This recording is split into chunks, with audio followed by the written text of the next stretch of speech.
بسم اللہ الرحمن الرحیم۔ شروع اللہ کے نام سے جو بڑا مہربان نہایت رحم والا ہے۔ غوث اعظم شتابی تار پڑی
الحمد لله رب العالمين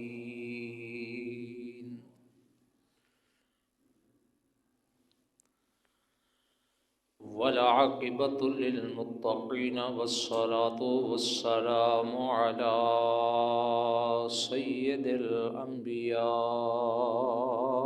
والمرسلين وعلى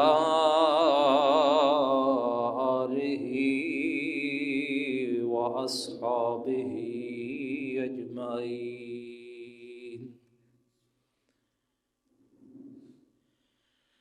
ثاني الثنين إذ هما في الغار إذ يقول لصاحبه لا تحزن إن الله معنا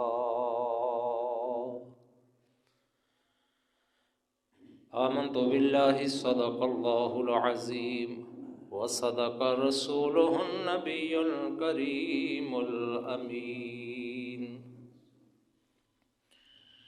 ونحن على ذلك لمن الشاهدين والشاكرين والحمد لله رب العالمين إن الله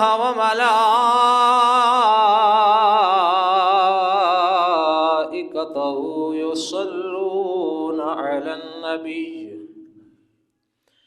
يا أيها الذين آمنوا صلوا عليه وسلموا تسليما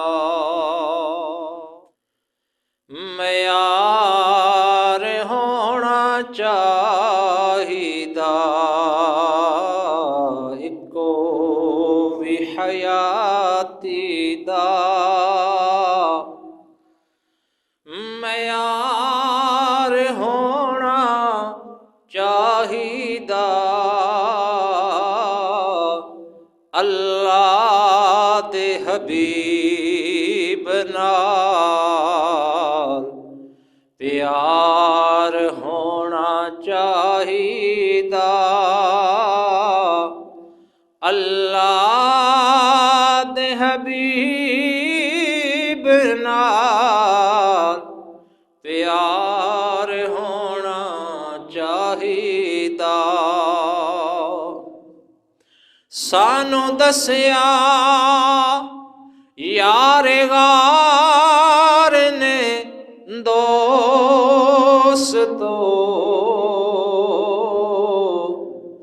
سب کچھ سونے تو نثار ہونا چاہیدا سب کچھ سونے تو نثار ہونا چاہیدا اللہ تے حبیب نال پیار ہونا چاہیدا۔ اللہ تبارک و تعالیٰ دی حمد و ثنا اور نبی اکرم شفیع معظم رحمت دو عالم جان دو عالم جناب احمد مجتبی محمد مصطفیٰ صلی اللہ تعالی علیہ وسلم دی بارگاہ اقدس کے اندر درود و سلام دا نذرانہ پیش کرن تی بعد قرآن مجید فرقان حمید دے وچوں جڑی آیا کریمہ تلاوت کیتی اللہ حق تے سچ بیان کرن دی توفیق عطا فرمائے۔ اللہ رب العالمین سن کے سنا کے عمل کرنے دی توفیق رفیق عطا فرمائے۔ حضرات گرامی، پچھلے جمعہ کو بھی تاجدار صداقت یار غار خلیفہ اول سیدنا ابو بکر صدیق رضی اللہ تعالی عنہ کی عظمت اور شان بیان ہو رہی تھی۔ آپ کی بے شمار فضیلتیں ہیں، عظمتیں ہیں۔ ایک بات کر کے پھر جو میں نے آیا کریمہ پڑھی ہے جس میں غار ثور کا ذکر ہے، اس واقعے کا وہ بیان کیا جائے گا۔ غزوہ تبوک ہے۔ میرے کریم آقا امام الانبیاء صلی اللہ علیہ وسلم نے اپنے صحابہ کو ترغیب دی کہ مجاہدین کی خدمت کرو، جہاد کے لیے اپنا مال دو۔ جب میرے کریم آقا امام الانبیاء صلی اللہ علیہ وسلم نے ترغیب دی تو اس وقت صحابہ بڑے غریب تھے۔ کسی کے پاس چند کھجوریں تھیں، کسی کے پاس جوں تھے۔ ہر کوئی اپنی اپنی استطاعت کے مطابق اپنا اپنا مال لے کر حضور کی بارگاہ میں آ رہا ہے۔ کوئی کھجوریں لے کے آ رہا ہے، کوئی مٹھی بھر جوں لے کے آ رہا ہے۔ جب وہ مٹھی بھر جوں میرے آقا کی بارگاہ میں پیش کیے تو میرے لاجپال کریم آقا نے فرمایا کہ اے میرے صحابہ، تم جو مٹھی پر جو پیش کر رہے ہو، میرے بعد میں آنے والے امتی اگر احد پہاڑ جتنا صدقہ بھی اللہ کی راہ میں دے دیں گے تو آپ کے مٹھی پر جو کے برابر وہ نہیں ہو سکیں گے۔ یعنی ان کے مٹھی پر جو کی اتنی عظمت اور شان ہے کہ آج کا امتی اگر احد پہاڑ کے برابر بھی صدقہ دے دے تو اس مٹھی پر جو کے ثواب کے برابر نہیں پہنچ سکتا۔ تو سامعین محترم، سارے صحابہ اپنے اپنے استطاعت کے مطابق اپنا اپنا مال لے کر میرے آقا کی بارگاہ میں آ رہے ہیں۔ کوئی کھجوریں لے کے آ رہا ہے، کوئی جوں لے کے آ رہا ہے۔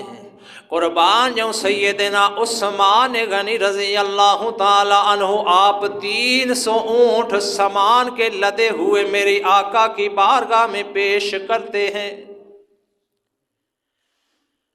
300 اونٹ سامان کے پیش کرتے ہیں۔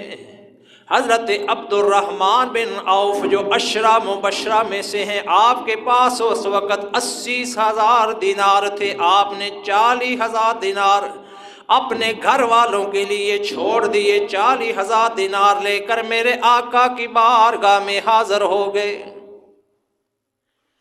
اب باری آ گئی سیدنا حضرت عمر فاروق رضی اللہ تعالی عنہ کی. جب وہ اپنا مال لے کر حضور کی بارگاہ میں آئے، میرے لجپال کریم آقا نے فرمایا اے عمر،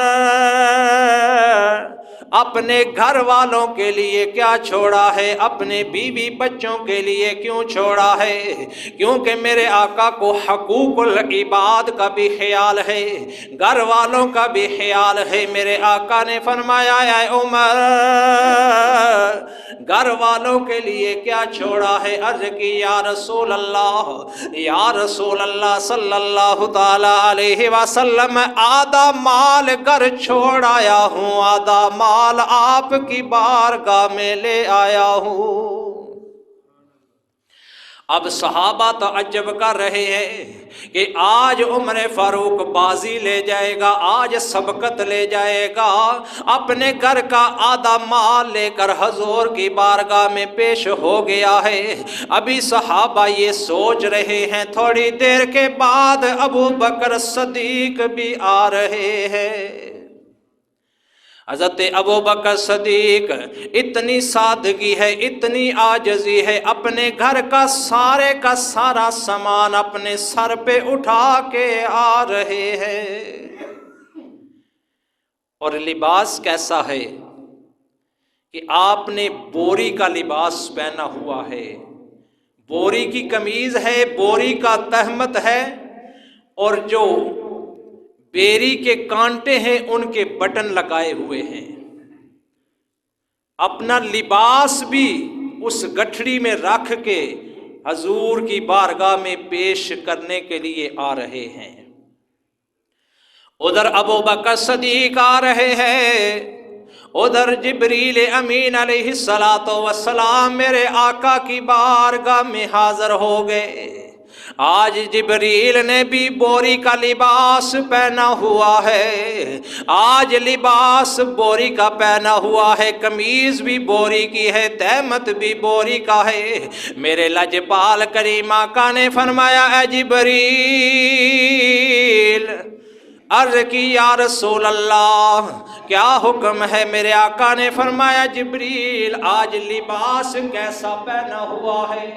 جبریل امین عرض کرتے نے یا رسول اللہ صلی اللہ علیہ وسلم، اج اے لباس صرف میں نہیں پہنے، اج اللہ دے سارے نوری فرشتیاں نے ایہو لباس پایا ہے.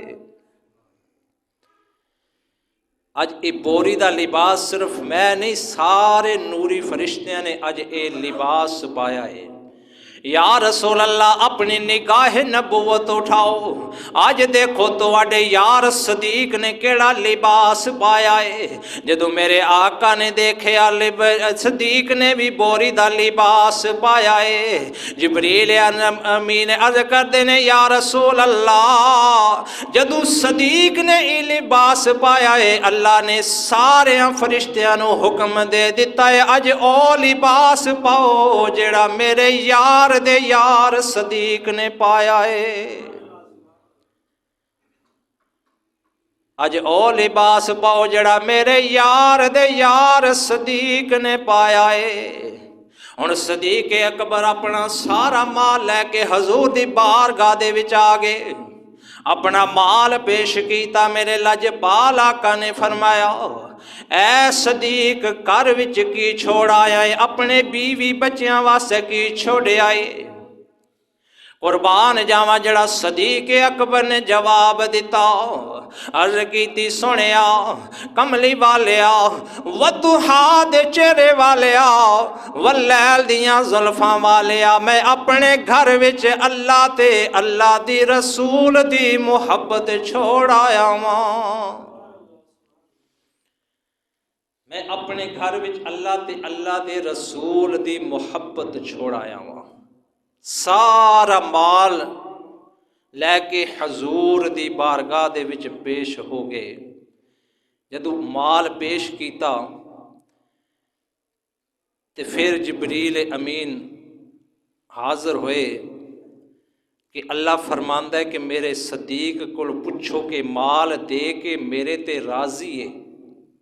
تو صدیق اکبر نے عرض کی تھی کہ میں اپنے اللہ تے راضی یا میں اپنے اللہ تے راضی یا میں اپنے اللہ تے راضی یا. سارا مال پیش کر دیتا تے عرض کیتی اے تے مال اگر جان بھی منو دینی پیندی تے میں اپنی جان بھی قربان کر دیندیاں. تو سامعین محترم، حضرت صدیق اکبر نے ساری زندگی حضور دے نال وفا کیتی. مال دی واری آئی مال بھی پیش کیتا، جان دی واری آئی جان بھی پیش کیتی، اولاد دی واری آئی تے اولاد بھی پیش کیتی. پروانے کو چراغ اور بلبل کو پھول بس صدیق کے لیے ہے خدا اور اس کا رسول بس. تو سامعین محترم، جڑی آیا کریمہ تلاوت کی تھی ثانی یسنینی، ان دو میں سے دوسرا، اذ ہما فی الغار، جب وہ غار میں موجود تھے، اذ یقول لصاحبہ، جب وہ اپنے ساتھی سے فرما رہے تھے، لا تحزن، غمگین نہ ہو، ان اللہ معنا، بے شک اللہ ہمارے ساتھ ہے. اب یہ گفتگو اس غار میں ہو رہی ہے اور ادھر اللہ کا قرآن بن جاتا ہے. سامعین محترم،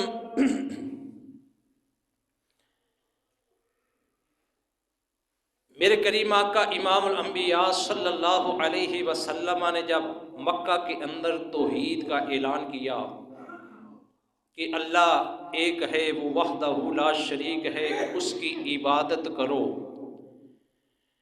یہ تمہارے سارے بت جھوٹے ہیں، صرف وہ اللہ عبادت کے لائق ہے، اسی کی عبادت کرو.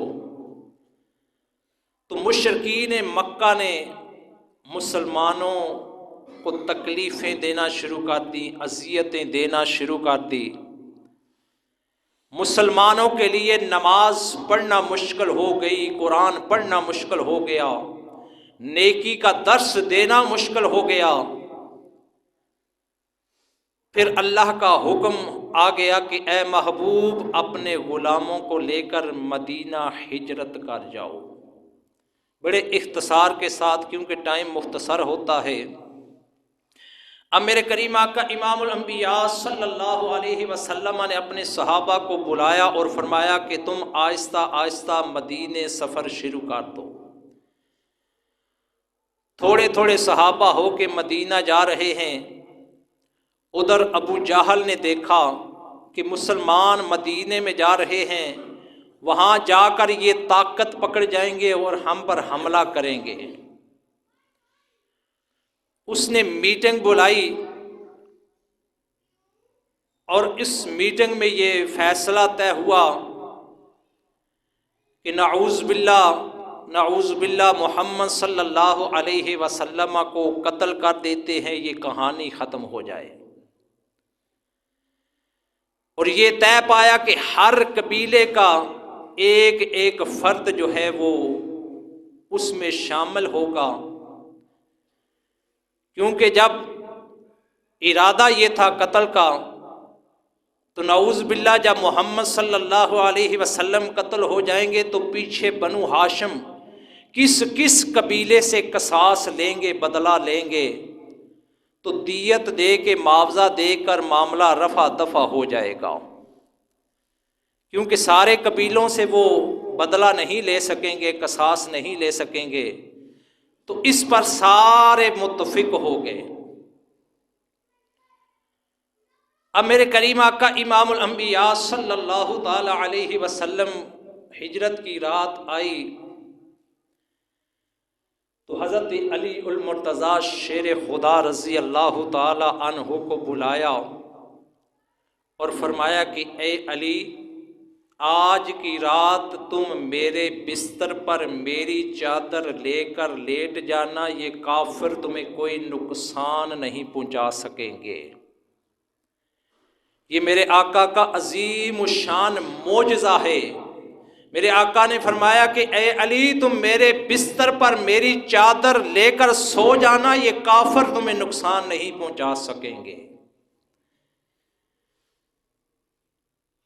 اور لٹایا اس لیے کہ فرمایا کہ میرے پاس کچھ امانتیں ہیں، یہ فلاں کافر کی ہے، یہ فلاں کافر کی ہے، یہ فلاں کافر کی ہے، یہ امانتیں ان کو واپس کر کے میرے پاس آنا۔ آج ہمیں کوئی امانت کے طور پر پیسہ، سونا، زیورات دے تو ہم ہڑپ کر جاتے ہیں، کھا جاتے ہیں، لیکن ہم اس نبی کے امتی ہیں کہ جن کو کافر بھی صادق اور امین کہہ رہے ہیں، جن کو کافر بھی صادق اور امین کہہ رہے ہیں، اور کافر ہو کر اپنی امانتیں آپ کے پاس رکھوا رہے ہیں۔ تو حضرت علی المرتضیٰ شیر خدا رضی اللہ تعالیٰ عنہ بستر پر لیٹ جاتے ہیں۔ بعد میں کسی نے پوچھا کہ اے علی، وہ رات کیسی گزری تھی؟ تو حضرت علی المرتضیٰ شیر خدا رضی اللہ تعالیٰ عنہ نے فرمایا کہ اس رات جتنے سکون سے اور جتنے چین سے میں سویا تھا، ساری زندگی اتنے سکون سے نہیں سویا جتنا سکون اور چین کے ساتھ اس رات میں سویا تھا۔ تو سوال کرنے والے نے کہا کہ اتنی مشکل رات تھی، باہر کافر تلواریں لے کر کھڑے تھے، اور آپ فرما رہے ہیں بڑے بڑے سکون سے سویا تھا، اس کی وجہ کیا ہے؟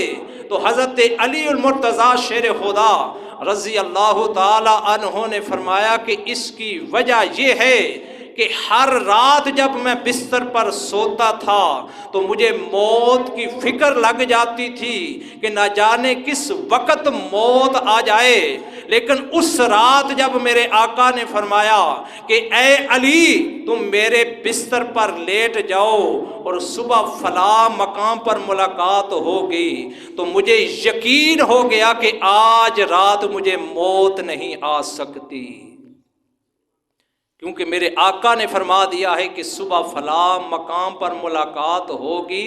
تو اس لیے میں سکون سے سو گیا، چین سے سو گیا کہ آج کی رات مجھے موت نہیں آ سکتی۔ تو سامعین محترم، پھر میرے کریم آقا ادھر باہر دروازے پہ کافر تلواریں لیے کھڑے ہیں، حملے کے لیے تیار ہیں۔ ادھر میرے کریم آقا اپنے حجرہ مبارک سے نکلتے ہیں، سورہ یاسین کی تلاوت ہو رہی ہے، وَجَعَلْنَا مِن بَيْنِ أَيْدِيهِمْ صَدًّا وَمِنْ خَلْفِهِمْ صَدًّا فَأَغْشَيْنَاهُمْ فَهُمْ لَا يُبْصِرُونَ۔ اللہ نے ان کافروں کے آگے بھی دیوار بنا دی، پیچھے بھی دیوار بنا دی، میرے آقا ان کے درمیان سے گزر رہے ہیں لیکن ان کو نظر نہیں آ رہے۔ میرے آقا سورہ یاسین کی تلاوت کر رہے ہیں، وہ سارے کے سارے کافر اپنی تلواریں زمین پہ گاڑ کے ان کے دستوں پر وہ سو جاتے ہیں، ان کو کچھ نظر نہیں آ رہا۔ میرے آقا وہاں سے گزرتے ہیں، ابو بکر صدیق کے دروازے پہ چلے جاتے ہیں۔ ابو بکر صدیق باہر آئے، میرے آقا نے فرمایا کہ ہجرت کا حکم ہے، مدینہ ہجرت کرنی ہے۔ ابو بکر صدیق بھی ساتھ ہیں، غار ثور کا سفر ہو رہا ہے۔ میرے کریم آقا امام الانبیاء صلی اللہ علیہ وسلم اور یار غار ابو بکر صدیق جا رہے ہیں، رات کی تاریکی ہے۔ ابو بکر صدیق کبھی آگے ہو جاتے ہیں، کبھی پیچھے آ جاتے ہیں، کبھی دائیں ہو جاتے ہیں، کبھی بائیں ہو جاتے ہیں۔ میرے آقا نے فرمایا صدیق کیا وجہ ہے؟ تم کبھی آگے ہو جاتے ہو، کبھی پیچھے، کبھی دائیں کبھی بائیں۔ عرض کی یا رسول اللہ مجھے خیال آتا ہے، وہم آتا ہے کہیں دشمن آگے سے نکل کر آپ پر حملہ نہ کرے، میں خیال آتا ہے دوڑ کے آگے ہو جاتا ہوں، جو بھی حملہ کرے پہلے مجھ پر حملہ کرے۔ یا رسول اللہ خیال آتا ہے کوئی پیچھے سے حملہ نہ کر دے، میں پیچھے آ جاتا ہوں۔ خیال آتا ہے کوئی دائیں طرف سے حملہ نہ کرے، میں دائیں طرف ہو جاتا ہوں۔ خیال آتا ہے کوئی بائیں طرف سے حملہ نہ کرے، میں بائیں طرف ہو جاتا ہوں۔ یا رسول اللہ میری محبت یہ نہیں گوارا کرتی کہ کوئی آپ پر حملہ کرے، میں چاہتا ہوں جو بھی حملہ کرے وہ پہلے صدیق پر حملہ کرے۔ سامعین محترم، پھر وہ سفر طے ہوتا ہے، پھر غار سور کی پہاڑی آ جاتی ہے۔ میرے کریم آقا جب وہ پہاڑی چڑھتے ہیں تو آپ کے قدم مبارک زخمی ہو جاتے ہیں۔ صدیق اکبر عرض کرتے ہیں یا رسول اللہ کوئی سواری بھی نہیں ہے، یا رسول اللہ میرا جی چاہتا ہے آپ میرے کندھوں پہ سوار ہو جائیں۔ میرے آقا ابو بکر کے کندھوں پر سوار ہو جاتے ہیں۔ بڑی مشکل وہ پہاڑی ہے، آج بھی اگر کوئی نوجوان وہاں جائے تو بڑی ہمت کے ساتھ وہاں پہنچ سکتا ہے، بڑا مشکل ہے وہاں اکیلے پہنچنا۔ لیکن قربان جاؤں سیدنا ابو بکر صدیق رضی اللہ تعالیٰ عنہ کندھوں پر آقا کو سوار کر کے اس پہاڑی پہ چڑھ رہے ہیں۔ جب اس پہاڑی کے دانے پر پہنچ جاتے ہیں، آقا کو کندھے سے نیچے اتارا، عرض کی حضور آپ باہر کھڑے ہو جائیں، پہلے غار میں داخل ہوتا ہوں۔ رات ہے، اندھیرا ہے، کوئی موذی جانور نہ ہو، کوئی سانپ بچھو نہ ہو، یا رسول اللہ کوئی آپ کو نقصان نہ پہنچا دے، پہلے میں غار میں جاتا ہوں، غار کی صفائی کرتا ہوں، پھر اس کے بعد آپ غار میں داخل ہونا۔ ابو بکر صدیق غار میں جاتے ہیں، ہاتھ سے صفائی کرتے ہیں، پھر دیکھا اس غار میں بہت سوراخ ہیں، زیادہ سوراخ ہیں۔ اپنا امامہ شریف اتارتے ہیں، پھاڑ پھاڑ کے سوراخ بند کر رہے ہیں، پھر بھی سوراخ ہے، اپنی قمیض اتار لی، پھاڑ پھاڑ کے وہ سوراخ بند کر رہے ہیں۔ ایک سوراخ رہ جاتا ہے، اس پر اپنی ایڑی رکھ دیتے ہیں اور ایڑی رکھ کے عرض کی حضور اب آپ تشریف لے آئیں۔ صفائی بھی ہو گئی ہے، سارے سوراخ بھی بند ہو گئے ہیں، حضور آپ تشریف لے آئیں۔ میرے آقا اس غار میں تشریف فرما ہوتے ہیں اور اپنا سر مبارک ابو بکر کی گود میں رکھ دیتے ہیں۔ اب ابو بکر ایک ہی عبادت کر رہے ہیں، چہرہ ودھا کی زیارت ہو رہی ہے۔ آج کوئی قرآن کی تلاوت کرے تو اسے حافظ قرآن کہتے ہیں، لیکن جو چہرہ مصطفیٰ کی زیارت کرے اسے ابو بکر صدیق کہتے ہیں۔ چہرہ مصطفیٰ کی زیارت ہو رہی ہے، ادھر سانپ نے ڈسنا شروع کر دیا، اور کتابوں میں آتا ہے کہ سانپ فطرتاً نہیں ڈس رہا تھا، کیونکہ یہ سانپ کی فطرت ہے کہ وہ ڈستا ہے، لیکن آج سانپ فطرتاً نہیں ڈس رہا، بلکہ وہ بھی حضور کی زیارت کے لیے باہر نکلنا چاہتا ہے۔ 600 سال سے وہ بھی انتظار کر رہا ہے کہ اللہ کے محبوب یہاں آئیں گے اور میں بھی ان کی زیارت کروں گا۔ تو سامعین محترم، جب اللہ کے محبوب نے صدیق اکبر کو اس حال میں دیکھا تو اللہ کی بارگاہ میں عرض کی کہ یا اللہ میں اپنے صدیق سے راضی ہوں، تم بھی میرے صدیق سے راضی ہو جا اور اسے میرا جنت میں ساتھی بنا دے۔ ادھر لجپال آقا نے دعا مانگی، ادھر جبریل امین آگے عرض کی یا رسول اللہ صلی اللہ تعالی علیہ وسلم میں خوشخبری دینے کے لیے آیا ہوں کہ اللہ رب العالمین بھی آپ کے یار ابو بکر سے راضی ہو گیا ہے اور ابو بکر جنت میں آپ کا ساتھی ہوگا۔ تو سامعین محترم، پھر جبریل امین اللہ کی بارگاہ میں عرض کرتے ہیں کہ یا اللہ آج مجھے حکم دے، کیونکہ جب صبح ہوئی تو کافر جو ہیں وہ وہاں پہنچ چکے تھے، غار کے سامنے تلواریں لیے کھڑے تھے۔ امیہ بن خلف ان کا سردار تھا، وہ غار کے دھانے پر تھا۔ ادھر ابو بکر پریشان ہے کہیں حضور کو نقصان نہ پہنچا دے، ادھر جبریل امین عرض کر رہے ہیں یا اللہ آج مجھے حکم دے میں اپنے پروں سے سارے کافروں کو تباہ کر دوں، یا اللہ میں آج غار کو اپنے پروں سے ڈھانپ لوں، تیرے محبوب کی حفاظت کر لوں۔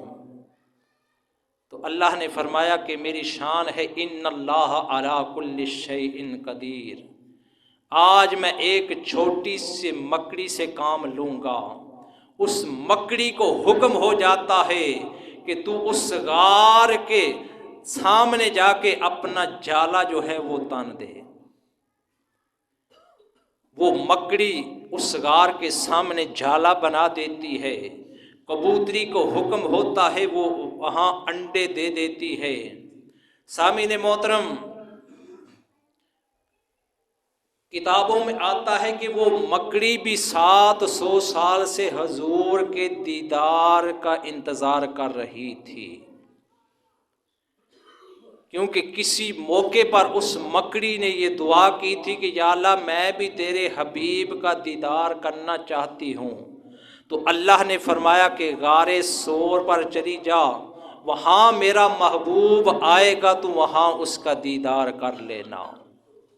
تو اللہ نے وہ کام اس مکڑی سے لے لیا، اور کبوتری جس نے وہاں انڈے دیے تھے اللہ نے اس کو یہ شان عطا فرما دی کہ آج تک بلکہ قیامت تک اس کی نسل موجود رہے گی۔ آج بھی مکہ میں اس کی نسل کبوتروں کی موجود ہے، وہ کعبۃ اللہ سے پرواز کرتی ہے، غار صور تک جاتی ہے، پھر واپس آ جاتی ہے۔ آج بھی اگر اس نسل کا کوئی شکار کر لے اور شکار کرنے کے بعد اس کو آگ پر رکھے تو دنیا کی آگ بجھ جاتی ہے، اس کو جلاتی نہیں ہے۔ جس کبوتری نے وہاں انڈے دیے اللہ نے اس کو اتنی شان عطا فرما دی، تو جس کی گود میں اللہ کا محبوب لیٹا ہوگا اس کی شان کا اندازہ کون کر سکتا ہے؟ کہ جس کی گود میں اللہ کے محبوب لیٹے ہوئے ہیں۔ چہرہ مصطفیٰ کی زیارت ہو رہی ہے، جب سانپ نے ڈسا تو آپ کے آنسو حضور کے چہرے پر گرے۔ میرے آقا نے فرمایا کہ ابو بکر کیا وجہ ہے؟ عرض کی یا رسول اللہ سانپ نے ڈس لیا ہے۔ میرے آقا نے اپنا لحاف دہن وہاں لگایا جہاں سانپ نے ڈسا تھا، تو سارے کا سارا زہر جسم سے نکل جاتا ہے۔ تو سامعین محترم، پھر میرے کریم آقا امام الانبیاء صلی اللہ علیہ وسلم آخری بات اختصار کے ساتھ آگے کا سفر شروع کرتے ہیں۔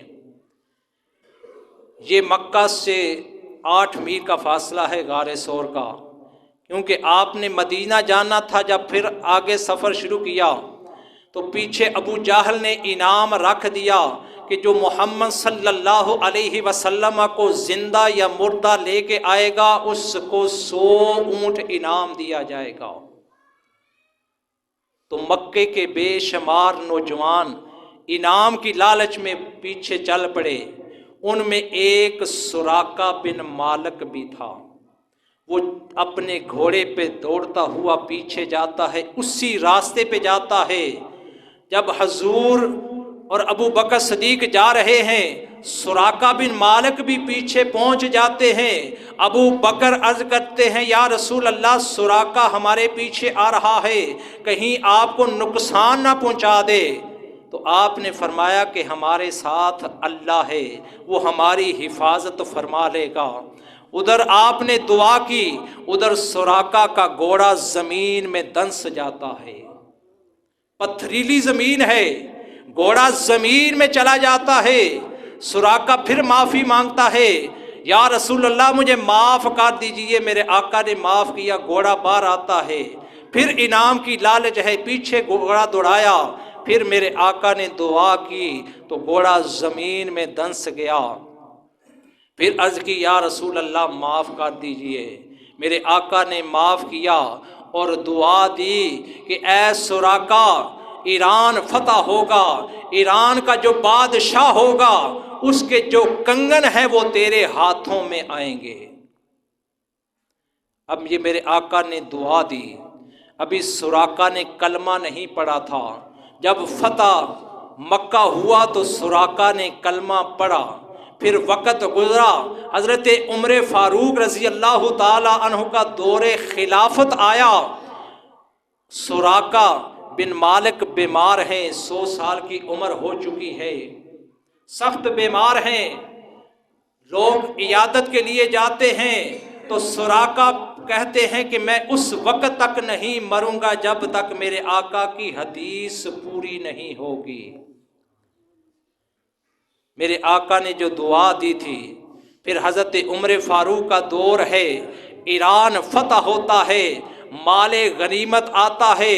حضرت عمر فاروق نے فرمایا کہ سراقہ کو بلاؤ، سخت بیمار ہیں، لاچار ہیں، لیکن خود چل کر حضرت عمر کی بارگاہ میں حاضر ہو جاتے ہیں۔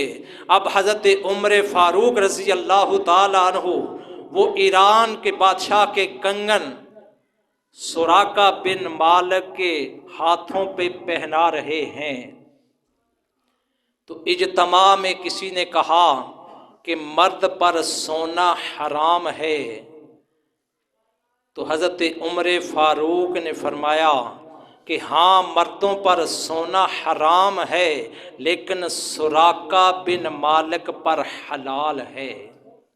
مرد سونا پہنے تو وہ گناہگار ہوتے ہیں، آج سراقہ سونا نہ پہنے تو یہ گناہگار ہوگا، کیونکہ میرے آقا نے فرما دیا ہے کہ اے سراقہ بن مالک، ایران کے بادشاہ کے کنگن تیرے ہاتھوں میں آئیں گے۔